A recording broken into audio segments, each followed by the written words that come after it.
नमस्कार शेतकरी बंधूंनो. तर बघा, खरीप हंगाम 2025 चे जे काही पीक विमे होते ते शेतकऱ्यांना त्याची प्रतीक्षा होती की आमचे पीक विमे नेमके कधी मंजूर होणार. तसं आपण पाहिलं तर पीक विमा हे जानेवारीच्या पहिल्या आठवड्यातच येणं अपेक्षित होतं, परंतु काही तांत्रिक कारण असेल किंवा इतर कारणामुळे पीक विमे यायला उशीर झाला.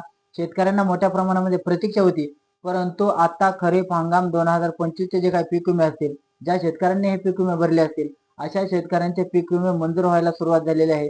तर बघा, यासाठी त्यांनी जे आहे ते 16 मार्च 2025 पासून याचे स्टेटस दिसायला चालू झालेले होते, परंतु काही तांत्रिक कारणामुळे हे स्टेटस दिसू शकले नाहीत आणि नंतर ते 19 मार्च 2026 पासून हे जे स्टेटस आहे ते आता चालू दिसत आहे. त्याच्यामुळे ज्या शेतकऱ्यांचं पीक विमा मंजूर असतील त्यांनी पोर्टलवर जाऊन फार्मर कॉर्नरवर जाऊन आपले पीक विमे मंजूर आहे की नाही हे पाहायचं आहे. आणि ज्या शेतकऱ्यांना हे पाहायचं माहिती नाही त्यासाठी आपण तुमचं पीक विमा मंजूर आहे की नाही हे नेमकं कसं पाहायचं हे आपण जे काय आपले डिस्क्रिप्शन आहे या डिस्क्रिप्शन मध्ये आपण त्याची लिंक दिलेली आहे. त्या लिंकद्वारे तुमचे पीक विमे मंजूर आहे की नाही हे तुम्ही अगदी 2 मिनिटांमध्ये पाहू शकता.